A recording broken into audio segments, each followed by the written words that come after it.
Oh, wait a minute. Wait, I want to see what it is first. I don't want to accept it enough. Sit down and hang on. It's going to be all right. It'll be all right. I promise. Hopefully. Thank you. If you fall down, I'll pick you up. Thank you. Please do. As one of the most junior members of this group, I've only known him 33 years, and you know, I have to say, this has been a trip all the way with this group, and I don't believe I've ever seen a family always like this family. And it has been a huge pleasure to be a part of it, and continue to be, I hope, for a long, long time to come. But I got to tell you, I kind of wondered about things at the very beginning. I was courting Susan, you know, we were down around Raleigh and Chapel Hill, and I'd come over there on the weekends, and I never knew what I was going to see. One trip it was a charcoal grill made from a trash can. I think you learned that stuff from you. Another trip, there was an ice cream freezer made out of a bicycle wheel. And there was bomb shelter. And I think the most fun I ever had with James Ellis was building a little old playhouse out behind the house in Rocky Mount. And I had a neighbor who was, he won't nosy, but he was real interested in everything you did. So he came over and we were building that thing. He was asking questions, picking up stuff, and just generally getting in the way. And I was standing on one side of his house. We were building a frame, and James Ellis on the other telling me what to do with it. And he said, he picked up those nuts and said, what you using here? And James Ellis says, wait a minute. He says, John, he says, I'm around here on the north end of this house. He says, somehow or another, I picked up a handful of north-facing nails. I said, oh, I got them over here. And I tossed them a handful. He said, that's right, this is the south-going nails. He nailed into it, too. I said, looks like I've messed up, too. He says, I got a couple of north-facing nails right here. He threw me a couple. And I nailed him in, and the fellow stood there. He was a sergeant of highway patrol, but I made him more. He was standing there looking, and finally, we never said where. He just shook his head, and he went back over to his place where I said, wait a minute, watch what he does now. He got over behind that fence just a little bit, picked up over that fence. But I have had a time with him building stuff. The only, Chaney, you know, what's to say bad about Chaney? There's nothing to say much bad about Chaney. I did have one little moment of misgiving, though, before we got married. But there was a party that went home there at the house, you know, and I guess I've been hanging around them for 6 months more. And so we had this party, and I walked in, and Chaney says, come on in. He says, everybody, I'd like for you to meet Bob Craig. I said, I might not stand a chance here. But it all worked out, and I just want to say the best. Congratulations. I love y'all. We love you. This is just an amazing time. John, you don't have to kiss him. Anyone else that might have a story or two to share, this is a good time to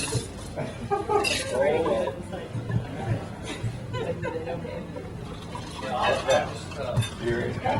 I'll just take a minute by our side. We'll represent the folks today. First of all, to say it's rewarding and gratifying to see people stay together for 60 years. I've got two of them that's going to make it next year. And we're proud of all of it. Just take the dad that you're still going strong today. But,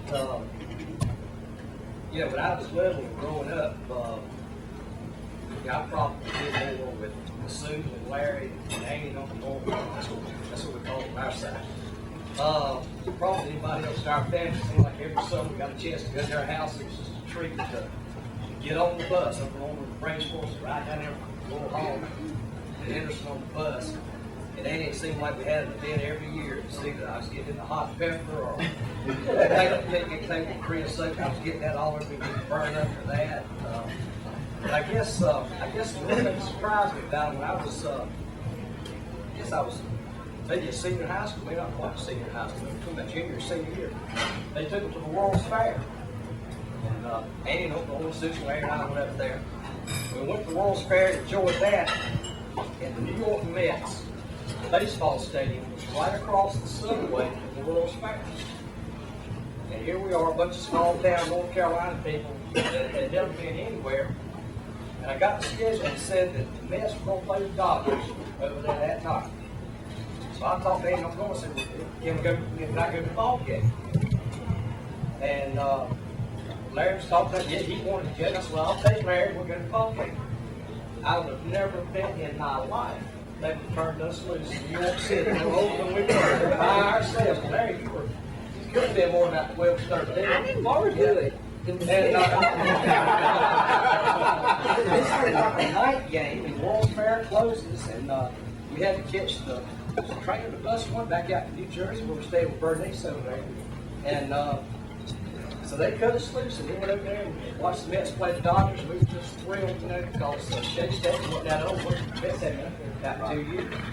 And I guess the most amazing thing about it is Larry and I left when we were supposed to. We went to where we were supposed to go, found them like we were supposed to find them, and we all got back to New Jersey together. But, I don't know that I can really recount all the things we've done. It's just been a special part of my life, doing things with y'all and y'all's family. And it's just been great. And John, one thing you left out was the Ferris wheel. I thought that was the best of all. There's so many, but I've heard a lot about the Norman clan over the year, and I haven't met too many of them. Met a few, and met a couple of acquaintances tonight you knew each other. But I'm just proud to be here, and happy anniversary and happy birthday. Thank you.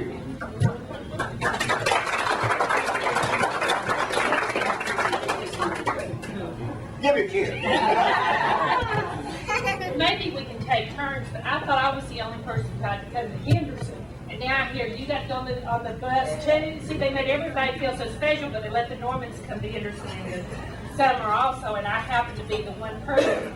And I guess the funny thing is I've grown up and gone away, and I tell people I live in Richmond, Virginia. And by the way, I'm Paige's daughter. My name's Jeanette.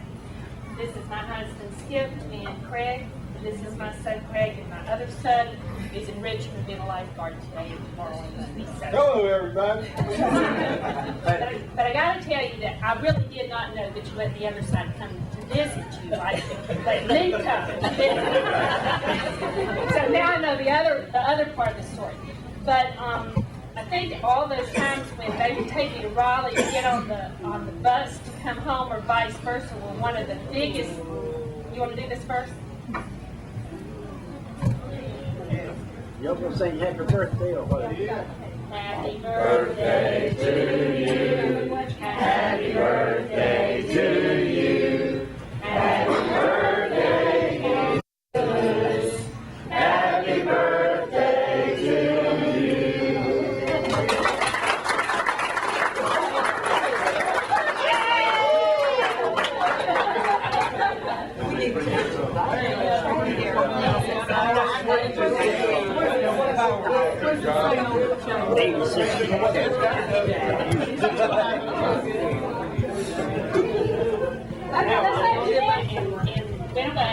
And I would tell people, I'd say the biggest trip of my life every summer was to get to go to Henderson. To me, that was going to the city. Now, as you get bigger, you realize Henderson wasn't that big a city. But to me, it was the only city I knew.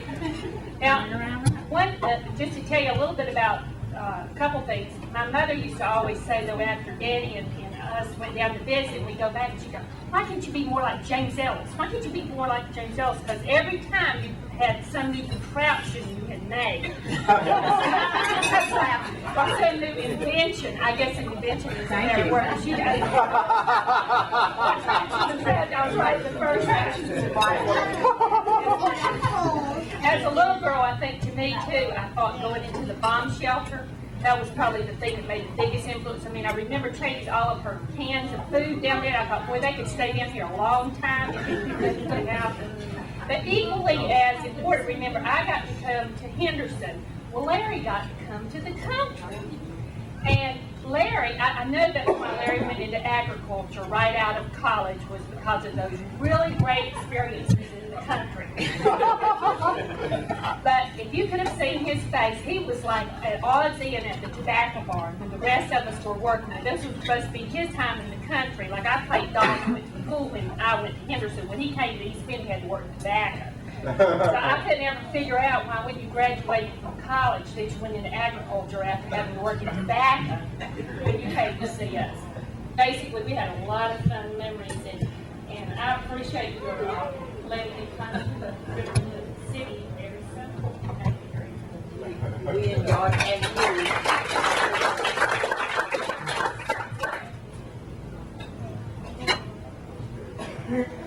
Well, let me say a few words.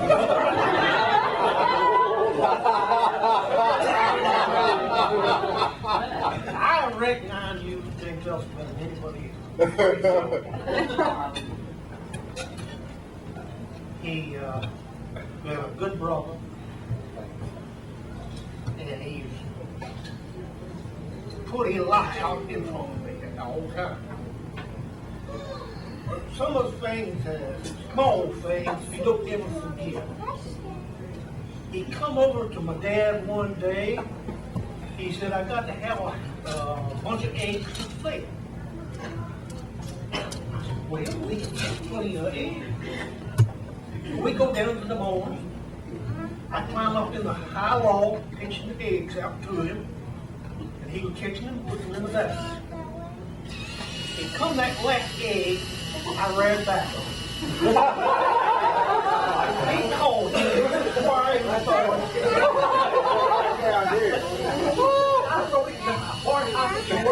you know what he did to me? He grabbed him too, and up in that log we had all the egg fight. But the worst thing, that wasn't so bad. The worst thing about it, then the egg hatched that he told us. Let's talk about change a bit.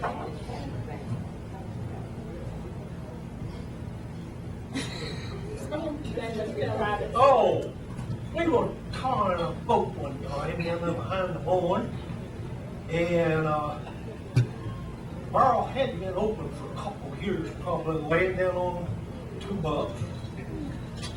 And I got down holding the bucket, he undone the boom, and screwed it out, and guess what? I was hauling. All the way down. I was covered up in tar from the head to my toe. I never did get even with it on that. You tried. But he had to give that bad.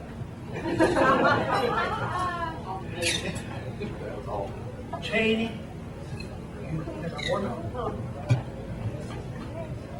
He's sleeping. Put it with him, you know. Thank you all for that. So you might not be good.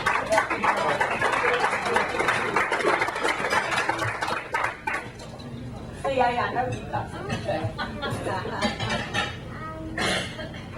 Well, I'll have to take issue with Paige, because I know James Ellis wrong when he said.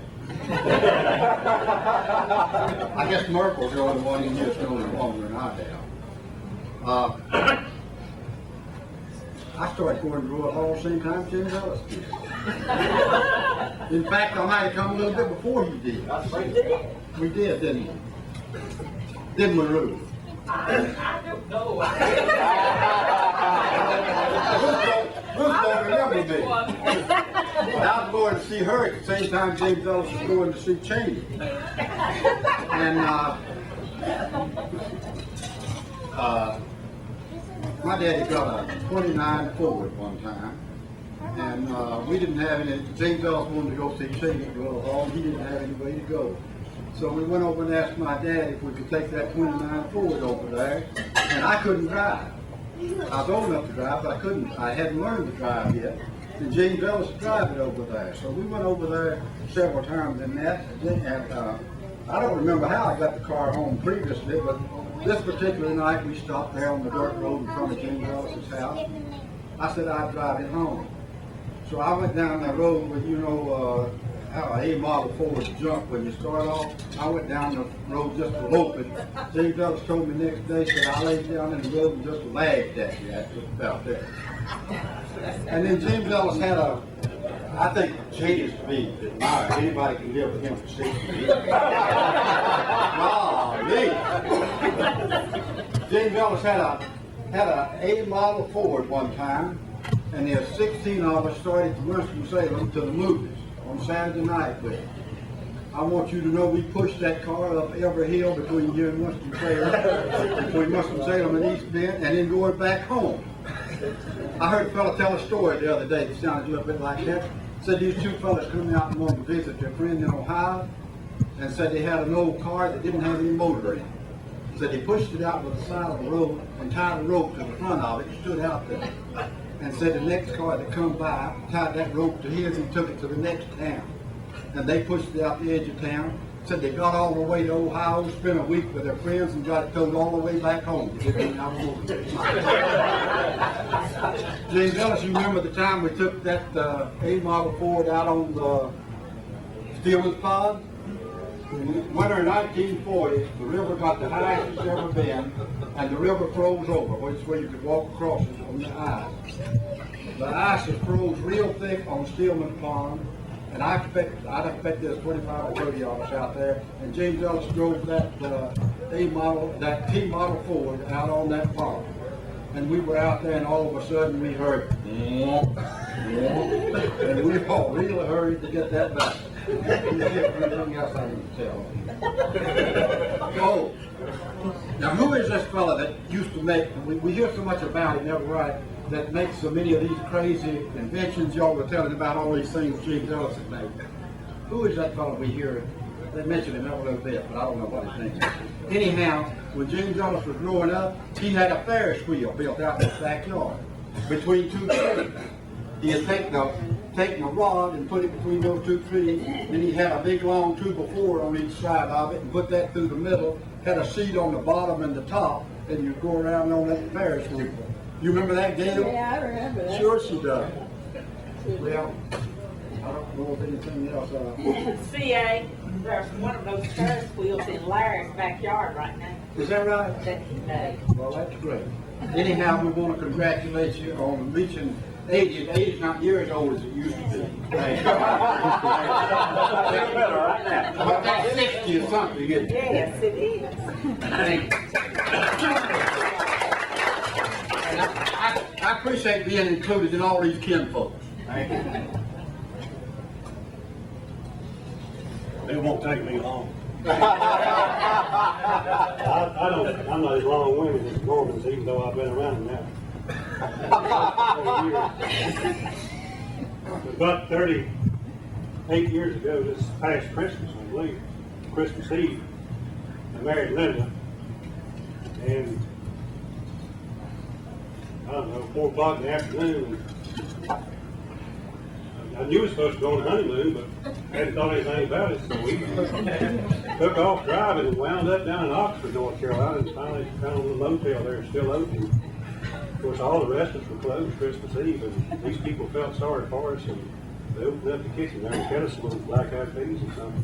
Got up the next morning, there's nothing open. I said, well, Linda, what are we going to do? And she said, well, let's go down to Chaney's J. Never been there. I'd never been there. She'd been there. So here we come driving up Christmas afternoon, maybe. Might have been Christmas morning. I don't remember. Opened up the house. Made us feel like we were invited guests. Stayed there 2 or 3 nights. I don't know. Great. I don't know what I'd do. I don't know what I'd do if somebody comes knocking on my house Christmas morning and won't spend 2 or 3 nights. Especially on their honeymoon. But I have really been made to feel part of this family for many, many years. But most of my memories, probably with Jay, come from being down at the beach place in Bilal. Hardly a week goes by that I don't hear something that triggers one of these experiences that I had with him down there. Just this past week, the lady was telling me about her and her husband and family purchased a new motorboat, and they were really proud of it. Brand new, never been put in the water. But they couldn't go until Saturday afternoon. So by the time they got the boat pitched up and all loaded up, Saturday afternoon, they pulled up to Lake Ormond. She said they got the boat out in the water, and she said her husband was a little bit nervous, hadn't driven the boat in a while, and she was trying to sit there and not say his name and get him upset. She noticed he would throw this boat in gear, and he pulled it right back. And he said 3 or 4 times he did this. Finally, she said, "Honey, there's something wrong." He said, "Yeah, there's something wrong." He said, "When I turn this boat right, I go left. So when I turn this boat left, I go right." I knew just how she felt. Because I had that same experience a few years ago down at Emerald Isle. My father replaced some cables. But I could stand here and talk all night about the experiences we've had, because we spent many happy days. Thank you. I'll follow up Dad's boat story. Oh. I'm also short. I'm gonna offer word of advice. Just don't get in the boat with this man. I don't care how big a boat, how new a boat, it doesn't matter. Something's gonna happen in it. Maybe Queen Elizabeth II, the propeller fall off the darn thing, he go down there with a belly fly trying to get back on.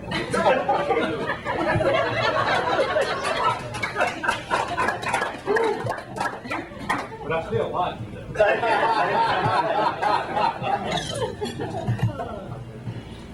Thank you, Greg. All right, I'll carry on about the Ferris wheel little situation. It's evolved a little bit now. We've got 4 seats on it, and it doesn't have to be in between any trees anymore. It's freestanding. We first put it up, my mom wasn't so thrilled about it, so we painted it. I still have to mow around it a lot. But anyway, it's come in handy. We put lights on it on Christmas. We had a Confederate flag on Christmas one year. Me and my daddy stayed up all night doing that. I scared a lot of friends on it. And then you get on the top, you just let them go. Anyway, boat-wise, I've been stuck out at the beach more times than I can count. I mean, just out on the ocean. And storms come up. I'm at a loss for words and how uneasy it is when you get on a boat. But matter of fact, right now, the boat's tore down. I carried some friends to July 4th, and we're gonna go out on the boat. We got jet skis too, which don't run. But anyway, get on the boat, we go out there, we get right out to the mouth of the ocean. You see whitecaps, me and David Leahy, one of my friends from school, see whitecaps, and boat cuts off. Must be out of gas. Change it up, change the tanks, and turn the key, and it won't turn over. So we pull it up on the island, and we sit there for a while.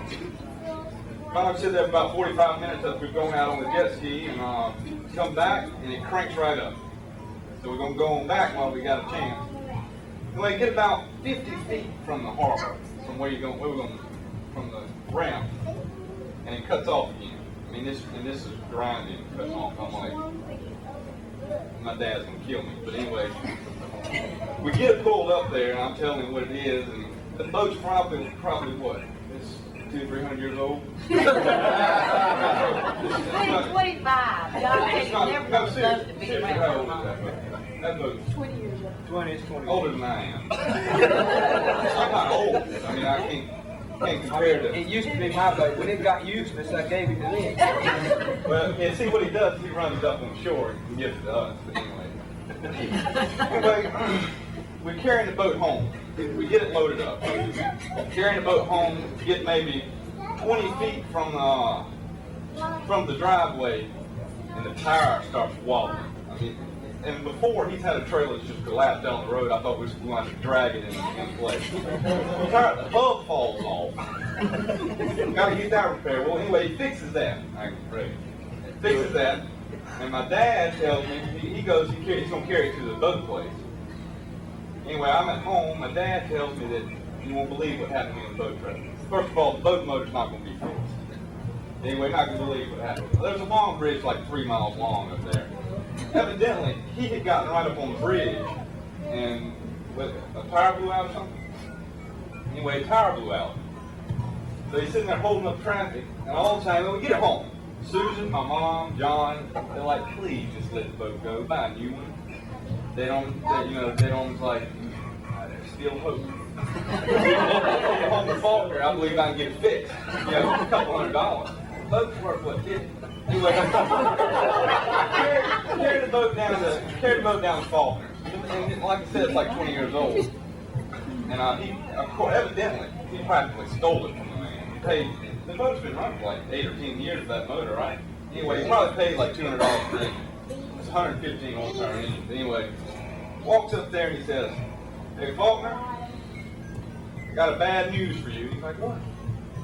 He said, the boat motor broke down. It's still under warranty. He looked at him and he said, what, it's broke down? I sold that to you, what, 10 years ago? We got up to $200. It's still under warranty. Like, yeah. He goes, well, I'll tell you what, I'm going to give my money back now if you want it fixed. Anyway, I've gone through a lot. I've learned a lot with him. I've never known him to do anything wrong. He may have, but I've never heard the man cuss. I mean, I've never seen him. I don't know. In my eyes, you're perfect. You always have. Oh, thank you. I'm being serious. Mama Chaney. She's hilarious. I mean, it's hard to explain. I mean, when we're driving looking for cemeteries, they normally like, well, I think it's up here on the left. I'm pretty sure, I believe so. And she's like, Mama Chaney says, well, J.E., you either know or you don't. and you can always tell when she's going to say something. And she doesn't sound serious, but she really is. And he's like, I know, Chaney. But anyway, she'll go, well, this isn't the right way. And all of a sudden we'll see something that's familiar. She goes, well, I believe it is. But I don't know. Me and my brother were sitting down eating at their house the other night, and we're noticing the similarities. Their food's great. I mean, I've always loved your food, especially a coconut cake. You know that. John knows it too, all do. But anyway, they have the same cups. You got to put sweet on the tea. Same green beans, same corn. It's exactly. It's amazing. We had the same teacher. It's like you're almost twins. But anyway, and I can't stop laughing at that. But I love you both. You never. Daddy doesn't know this, but I hit a deer with his truck. We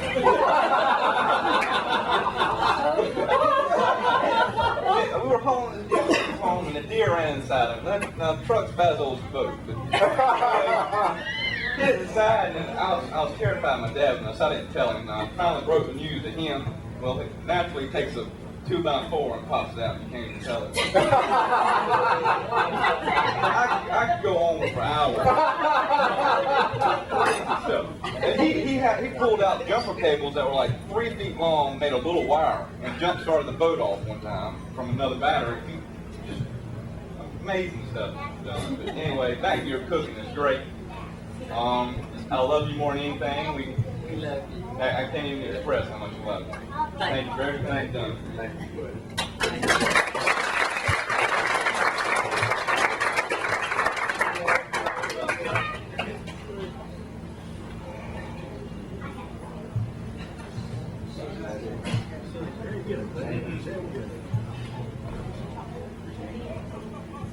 We're going to go ahead and start the cake. While they're doing that, I'm going to just tell you a couple things. I'm not long-winded either. My mother and daddy really are truly remarkable people. And I think all of you know them well know that. They're almost as remarkable as a fellow we had in Lewisburg one time named Percy Foster. And Percy decided he was going to go to the big city and get a job, so he went over to Raleigh. And he had a friend from Lewisburg who had done real well. He'd gone into the Bible selling business. And so Percy went to see him, and he got on with him and started selling Bibles and just set all kinds of records selling Bibles for this company. And so they had a meeting one day, and the boss of the company called Percy in and wanted him to talk to the rest of the Bible salesmen because they weren't doing as well. Maybe some of them would rub off. So he said, Percy, I want you to tell us how you sell all those Bibles. And so Percy said, well, it's like this. He said, I go to the front door, and I knock on the door. Well, as you can tell by now, Percy had a little speaking problem, which made him even more remarkable as the success of his Bible. And he said, well, what I do is when the lady answers the door, I say, you want to buy a Bible? And if she, depending on what she says, I say, you can either buy a Bible or I'm going to come in and read it to you. So they're almost as remarkable. This afternoon and today has been a good example of, I guess, kind of a microcosm of how living with my mother and daddy has been. I've had an interesting day. We've been all over Yadkin County, and we've visited some people, and we've been to some cemeteries and trying to do a little bit of work on genealogy and so forth. As Jamie indicated, sometimes Mother would think we would be on the wrong path, but Daddy would bring her back, and he would always get us to the end where we were supposed to be. But Daddy has always been, as all of you know, a very pliable person, very flexible. You can persuade him to do about anything. He's not a person of, he's not real strong.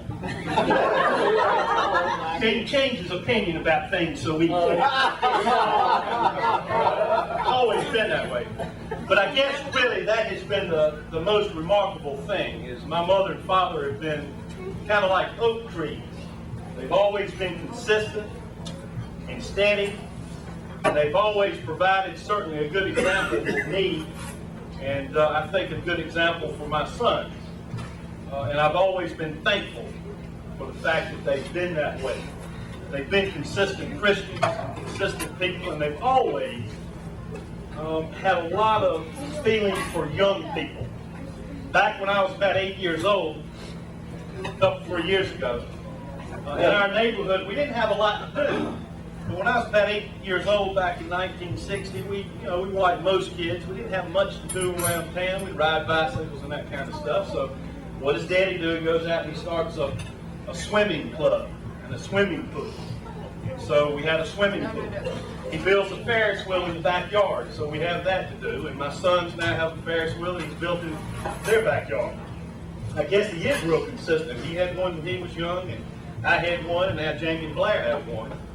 He should have gone into the carnival business. Living with him has been something similar to being in a circus, but that's another thing with all the contraptions and everything. But I really do appreciate all that they have meant to me and to my family, and I'm sure all of us. Somebody mentioned early on about the state patrolman. I believe it was John that said something about state patrolman. Eddie's been pulled by I don't know how many. State patrolman in his career as a bus driver, but I do recall one incident that happened not too long ago when Daddy was pulled by a state patrolman. He and Mother had gone over to Wake County shopping, and a trooper stopped him over there. And Mother sometimes gets excited when state troopers stop him on the highway. The trooper came up to the side of the window and he said, "Sir, I need to see your driver's license." And Mother said, "What did he say?" And Daddy said, "He says he needs to see my driver's license." So he shows the man driver's license. And he then says, "I need to see your registration card." So Mother says, "What did he say?" And Daddy said, he needs to see my registration card. So he handed him his registration card. He said, "Oh, I see you're from Vance County." Daddy said, "Yeah." And the trooper said, "I had one of the worst sexual experiences I've ever had in Vance County." And Mother said, "What did he say?" And Daddy said, "He thinks he knows you."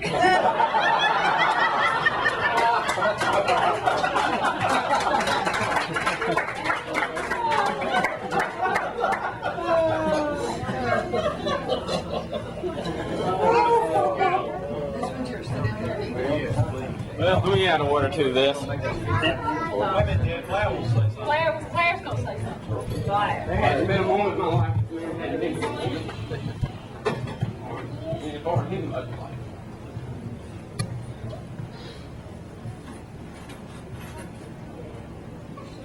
I love you, God, oh Lord.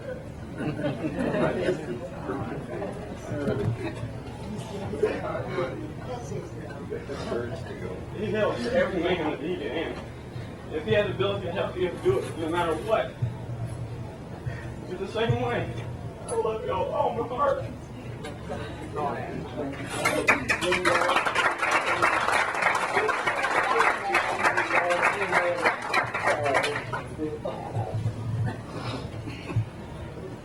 I guess I maybe thought I said a little, just a little bit of something in defense because we married sisters.